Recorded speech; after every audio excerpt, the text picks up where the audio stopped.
You're in the bullpen. You might want to watch where you're stepping. Here's American Shorthorn Association CEO Monty Souls.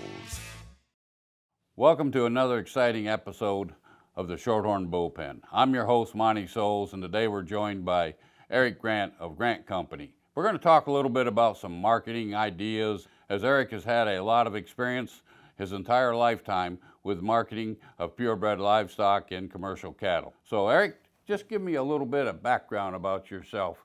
I know you live in St. Joe and you used to work for the American Angus Association, and now you started Grant Company, which has been really quite successful. Yeah, well, thanks for having me on the show. Appreciate it very much. I've been in marketing and advertising since about 1986 in cattle. My first job was with the Simmental Shield magazine in 1986. I was with them for a little while, and then 1990 I went to the National Cattlemen's Association, worked for them for a year or so. And then in 93, I went out on my own, started my own freelance business, and worked for Farm Journal, American Cowboy Magazine, and some of the seed stock producers around the country doing their advertising and marketing. And then in 2007, I went to the American Angus Association to create their creative media program, which helped them get into video and social media and those kinds of things. And then I took over the PR department as their director in 2009. And then in 2014, I became president of Angus Media, which is the publisher of the Angus Journal, the Angus Beef Bulletin. We also produced the Angus Report TV show and I Am Angus TV show, which were on RFD TV. We're both sounding like an ad for Angus here, but we'll get back to Shorthorn in a minute, folks. But continue, Eric. I forget how many years I've worked with you now. It's been 4 or 5. 5 or 6, I think. Yeah, it's been a while. It's been really enjoyable, and watching the growth of the Shorthorn thing happen. So. And he's really been a great asset for us here in the Shorthorn breed. So I'm just going to ask Eric very briefly, you know, you've been part of our organization and helped us with some promotional activities here for probably 5 or 6 years now. So what have you seen change within the Shorthorn breed specifically since you've been involved? And tell me a little bit about how you've interacted with our people at our annual meeting, and you just really have a good feel as you're part of the family, really. Yeah, I think the first thing that you notice when you interact with Shorthorn people is a sense of appreciation, you know, for what they have, and the sense of that there's momentum with the breed right now. And I think that's great, because it is a highly competitive environment for seed stock, and for Shorthorn to see the kind of demand and growth that they've experienced the last couple of years is really exciting, and it's fun to be a part of that. I think one of the things, being a smaller breed, is that you kind of have to sharpen your pen a little bit and be innovative in how you go about promoting, because you don't have the big budgets that like an Angus Association does.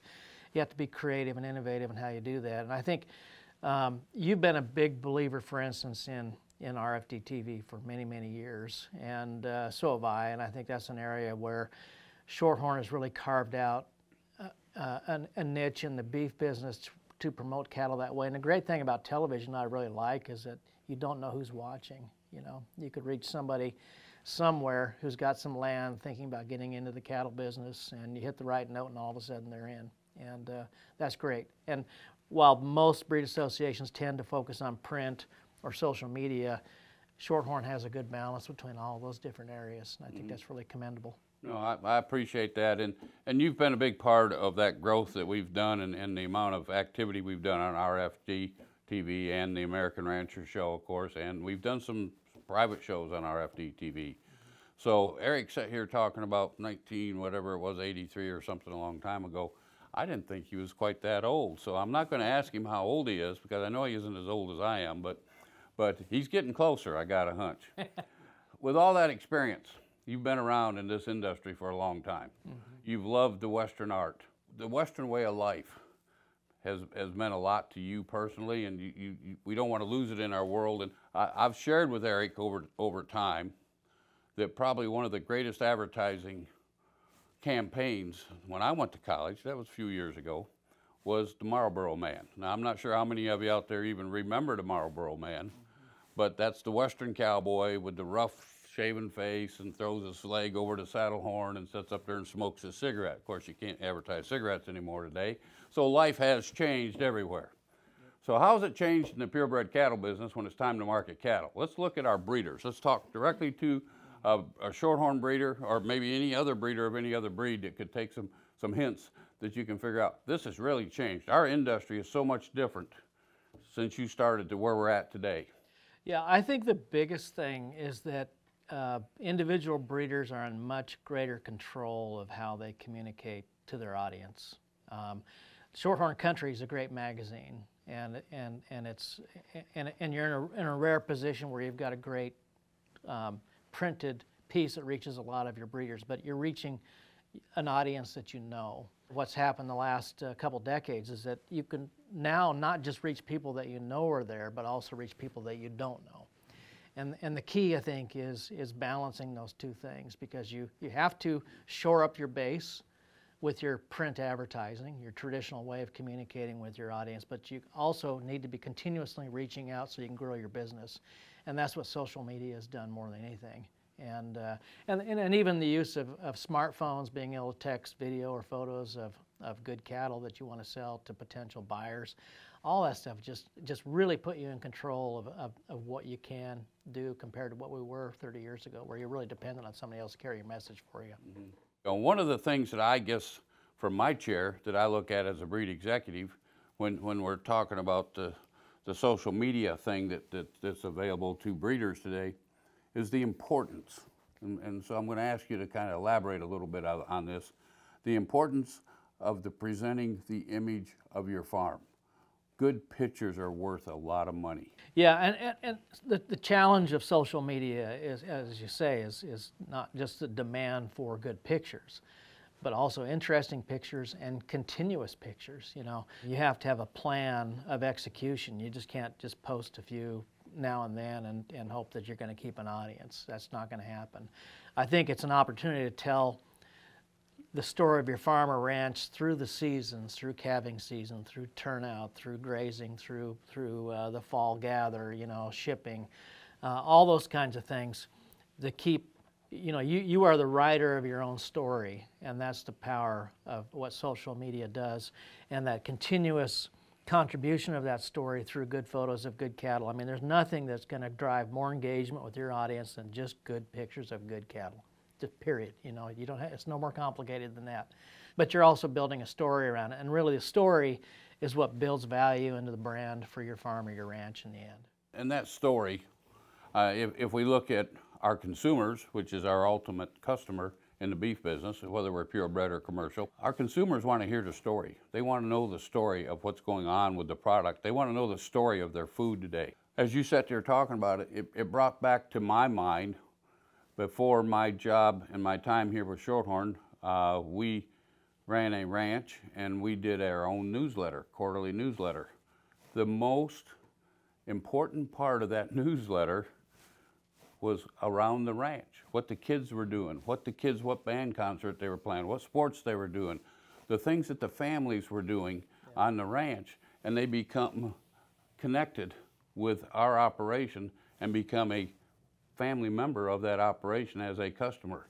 And I think that's really the part that this industry has that's unique maybe to any other industry. The one thing I always like to make this comment, and you may not agree, so you can sure say so, this is the only business I know that our customers are also our competitors in many ways. Mm-hmm. And so we have to keep that in focus. So that family story, and you've been in this family forever, just like I have, but that connection that we make with our customer base, that they really become part of our family, is so unique in the purebred cattle business that sometimes we forget that we still gotta, they're our customer and we still gotta take care of them like a customer. Yeah, you know, and several years ago, to take that one step further down the path, you know, the Shorthorn Association was very innovative in the way they launched America's first shorthorn beef, which allows individual breeders to have a label that the Shorthorn Association has created to market beef directly to consumers in their neighborhood or local towns or wherever. And going back to you don't know who's watching, social media allows you to reach those people beyond your ranch and your customer's ranch, you know, and really there are a lot of people out there who now live in cities who had a grandma or grandparents who raised shorthorn cattle, and they want that connection again, you know, and they every time they go to the grocery store, they say to themselves, man, I wish I could get beef like what we had back at the grandparents' ranch, you know, and this is the opportunity. And so when you're posting pictures of shorthorn cattle to promote cattle sales to your customers, you're also potentially creating a bridge to people who want to buy your beef and who want to make that connection back to the farm again. And it's extremely important because ultimately that consumer is who's going to consume our product. And they need to become our friends and our allies in our business. And the more acquainted we become with them, the lesser problems we're going to have. And we got to talk to the public out there about not just shorthorn cattle, about our product, our beef. It's a wholesome food, and the good things about the family life that's raising it. Well, you know, Shorthorn has a great story to tell. This breed of cattle in the United States goes back to, you know, the 1700s, late 1700s. The association's the oldest beef breed association in the country, and you don't maintain records and pedigrees on cattle unless you care about them, you know. And I think that the registration paper, for instance, is people want source and process verification. What greater, more powerful tool is there than a registration paper? And I think that's something that breed associations really have an under-leveraged story. And so that's a huge foundation to build on, because everybody's trying to build that story with information. The other thing is that ranching and the use of natural forages and you know, I grew up in Colorado, and a ranch was the last bulwark between development and that open valley, that pristine open valley being developed and all that habitat being gone. You know, I think farms and ranches around the country have that story to tell too, which is if you want to preserve the natural environment, no better way to do it than with grazing cattle. So the value of shorthorn cattle, the breed's always going to be what the people are, and it's only going to be as strong as the people are strong. And we go back to, you make the reference back to the 1700s, and we are the oldest purebred beef breed in the United States. We're the first. So America's First, to me, doesn't just speak of the past, it also speaks of progress, which is, you know, so for instance, the America's First shorthorn beef program, there's no other thing like it, you know. So you were first there, you know, first in genomics, first in performance, all those kinds of things. It speaks about where you're headed as well, so I think it works both ways. I think that the challenge that the shorthorn breed faces as it grows, and it's growing, and you've got a lot of new members, is maintaining the quality that you've built into the breed as it grows, because a lot of the times you see breeds that grow fast, they lose sight of that, and they start getting cattle that are, you know, not up to snuff into the system, and that's when you start building reputations out there that you don't want. So I think it's really, really important for shorthorn breeders to stay focused on being the first in technology and genomics, and maintaining great records, focusing on consumer traits, the great consumer traits that the breed has, but not letting the dollar dictate whether you should cull that bad one or not. You should cull the bad ones all the time, get them out of the system. Don't allow those bad cattle to get in there, especially if people are paying premium prices for them.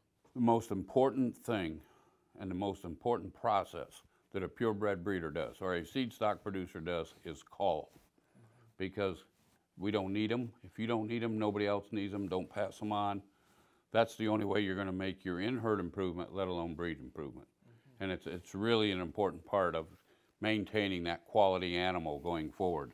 So what have you seen change in the auction sales? I mean, we can go back to Denver, for example, and you're from Colorado, and you know, you probably went to Denver when you were yay tall.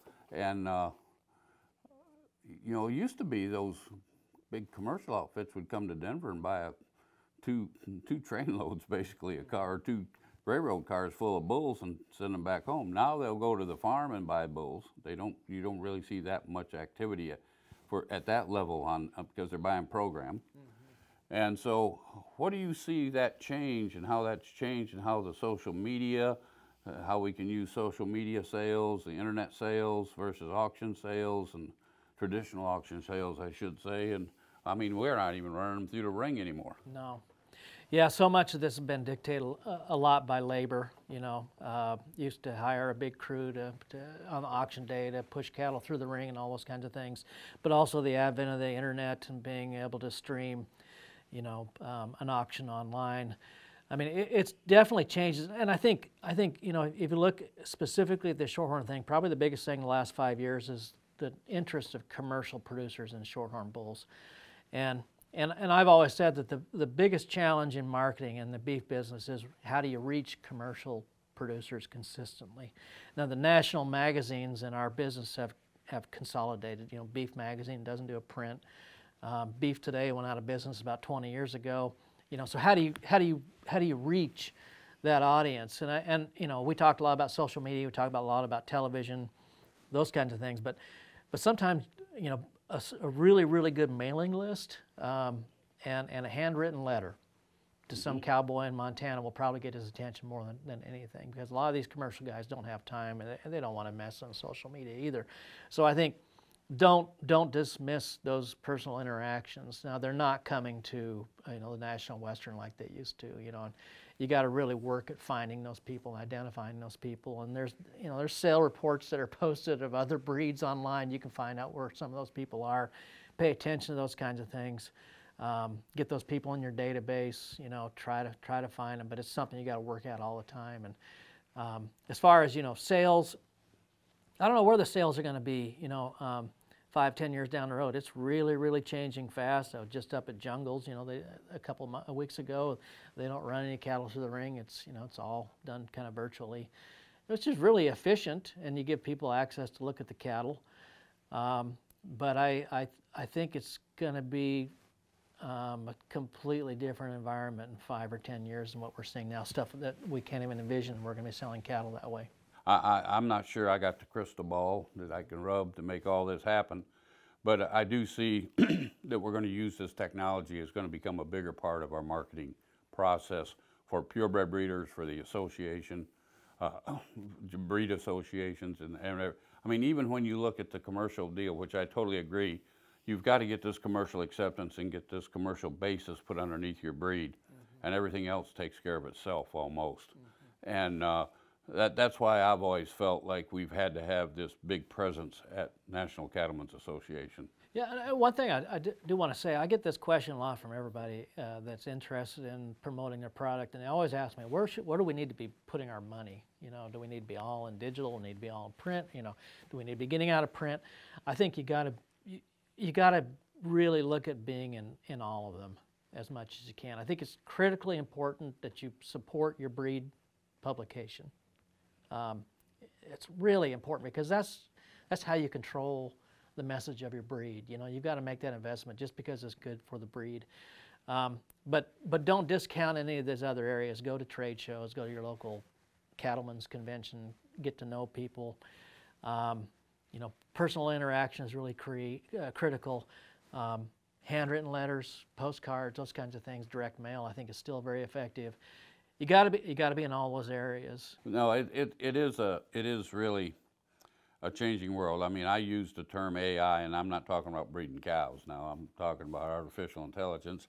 And Eric actually was the guy that put me on to the AI, the artificial intelligence, and we're using it in this office, and I use it more than I probably should at my age, but I think I need it as a crutch. Yeah, there's a lot of really interesting things going on in AI, and I don't know where this takes us. But from our standpoint, you know, when we do advertising, marketing, and communications, I mean, you can ask. We use a website called ChatGPT, and I think this is an area where individual shorthorn breeders, if they have difficulty writing social media posts, for instance, they can go in and write you know, something that they wanted to say, and it'll kick out a polished couple of sentences to post. I will say this, as I tested out what you told me. Folks, just go to ChatGPT and write in there, why should I raise registered shorthorn beef cattle? It'll tell you real quick. It'll write you a contract Yeah. in 30 seconds, Yeah. you know, instead Yeah. of spending 3 days on it. So give me a little input from your viewpoint as you sit here and look at marketing of a breed and of individual breeders, of the importance of the data, the documentations that we put on these cattle, EPDs, indexes, all the performance data that we attach to cattle today. All breeds are doing it. It's for sure needed, and I know from my past history, I made less mistakes with the more information I had. So how do we share that with our future customers so they have this confidence in, first, the shorthorn cattle, and second, if I'm an operator, you know, my herd? Producers, they've made improvements in end product quality and marbling and calving ease and growth and those kinds of areas.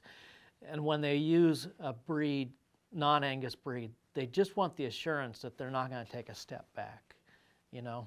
And if anything, they want to see some improvement. And I think there's a lot of areas where shorthorn can improve Angus and Angus-based cattle. And I think that's the huge opportunity with information and genomics and all those kinds of things. You can validate and get those concerns off the table.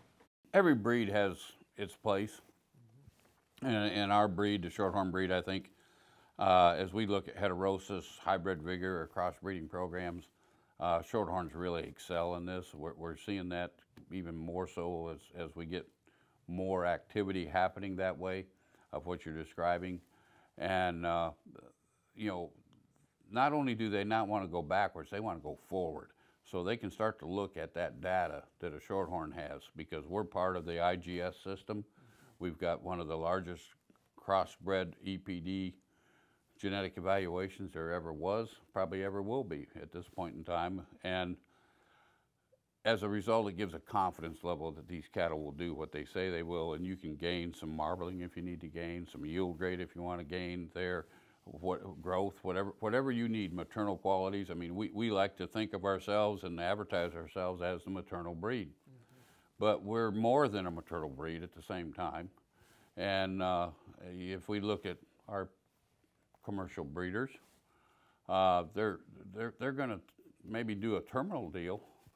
And so if they're raising a bunch of cattle for a terminal deal, they'll keep those same daughters for replacements that they're raising those steers for a terminal deal. So you got to be a little bit of everything to everybody, whether you like it or not. To just go be a single deal, it won't work. And that's what these shorthorn cattle, I think, can really excel, and that's where the data comes in and tells us that.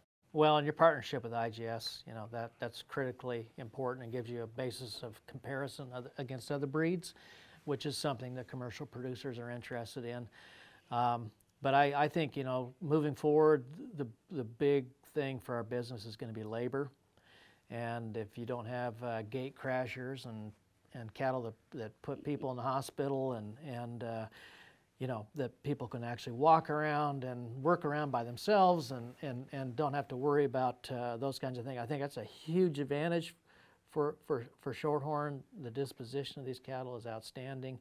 I love to shoot video of shorthorn cattle because it's just no problem, you know. Yeah. And I'm a lot older than I used to, but I can't move like I did. It's an interesting position that we're in as far as our industry with seed stock producers versus commercial producers, and I think this family involvement that we create from just association, that we all have a passion for what we do in agriculture, that becomes a big part of the marketing aspect of reaching out to people, and it's that bond, I like to call it, and I think it brings everybody together, and you become customers, and it just starts to make the world work the way it should work.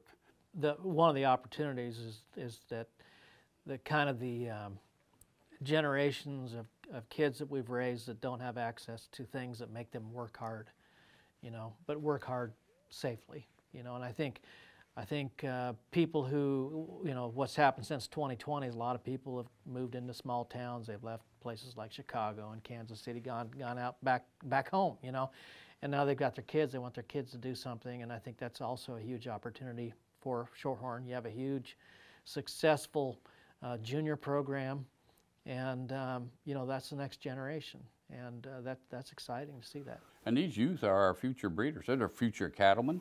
They're our future commercial cattlemen. They're our future purebred cattlemen. They may go find another job in another industry, but they will come back to this industry because of that family bond and passion that they have for agriculture. I just got one last question that I'm going to find out something here maybe. Okay. So in 5 years from now, and we want to promote the breed, as we went through this strategic plan with our board, what are we going to have? What's going to be the changes? What's going to happen that we're going to need to do differently, or do we need to do today to be ready? The challenge is going to be, as this thing grows, making sure that people are selling the right kind of cattle, and that they're focused on producing more with less. I think that less water, less forage, less pasture that they can gain. Feed efficiency is going to be huge, I think, and that the end product is excellent and continues to be excellent. I think that the pressures, though, on our business are going to be much, much greater than they ever were. Public pressure, public scrutiny, and being able to tell a positive story about what we're doing is really, really important. And I've always said that, when you put things on YouTube or Facebook or whatever that's positive about our business, it's kind of a buffer zone between yourself and the negative stuff that may come. And you may not think about it for a while, but it's there.